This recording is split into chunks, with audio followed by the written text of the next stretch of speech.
คนสู้ชีวิตได้ดอกกิโลสู้ชีวิตให้ไอ้นาเดี๋ยวอยู่ในเศร้านะเราก็กิโลคนโลสู้เรียกส่งงานในไทยได้ละ300แก่เสือให้สู้การสู้งานในเรานาที่ยังไม่มีน้ำในนาพวกนี้ยังไม่มีน้ำเลยใช้บริการว่ากิโลคนละไร่ละ300 บาทใช้เดินตามพระเจ้าคนมากพระเจ้าใช้รถไถสีส้มได้นาเจ้านี้ยังใช้รถไถเดินตามได้นาว่าวิโยนาลุงสีจอยเลยว่ากิโลคนเป็นผู้ขายได้ไร่ละ300 บาทข้าฟังคำผู้ชมเรื่องจริงควานจอมาให้เบิ่งเนาะทำให้ใช้นาเราหลายได้นาคือไม่มดได้ไม่มดเทียในนาเราเป็นมดได้นาดำเราประโยชน์ได้สีเราประโยชน์เราดำเอ๊ะตะก้าเพราะจังด่างมีตะก้า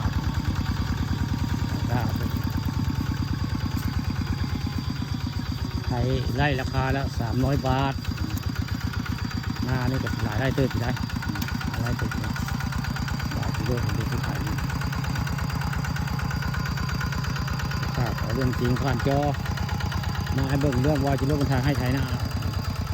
นี่ตะก้าเพื่อนหนึ่งตะก้าเพื่อนละหวานก้าเลยได้หวานก้าเรื่อยๆเตรียมพร้อมเลยง่าย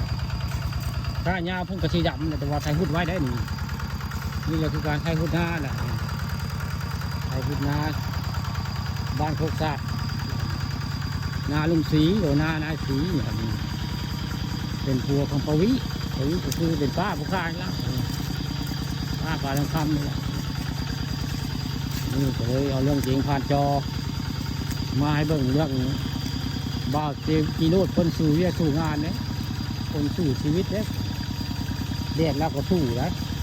นี่แล้วการหาอยู่หากินด้วยการหาเงินหาคำมงคลเนาะชีวิตของคนเราไม่ใช่ที่งานกับบริเงินในคำได้แก้เสือได้ไถนามันห้อนหลายว่ามันห้อนแก้เสือนี่แหละคนสู่ชีวิตจ้ะเรื่องจริงผ่านจอเรื่องบ้ากิโลไถนาไปได้นี่แหละคนให้ไถนาบางทุกศาสตร์ตำบลนาการไถดูบ้ากิโลคนหล่อบ้านทุกศาสตร์ตำบลนาการทั้งไทยทั้งพระมันเป็นเมาหมดของเราลุงเช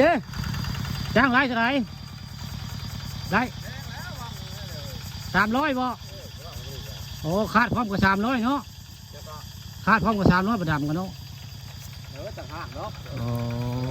ประดำนี่คือเจ้าก็ยังจ้างแล้วยังใช้บริการพ้นอยู่บ่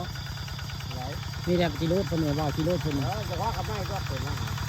ต้องมีก็ตอนนี้ไทยหุ้นก็จักไรทั้งหมดนี่ลุง5 ไร่บ่โอ้หลายตื่นอยู่ในน้อง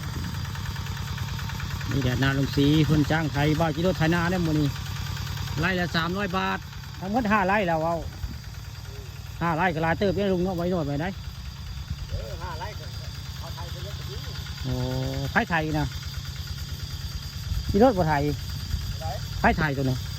เอาโอ้เรากระโดดก็ไทยตัดรามันตัดไรกันอ๋อนี่แดดนาลุงศรีคนจ้างไร่ละ300นะไทยดำแล้วกันขโมยนะเอามาคล้องเนาะกับไทยดำเนาะ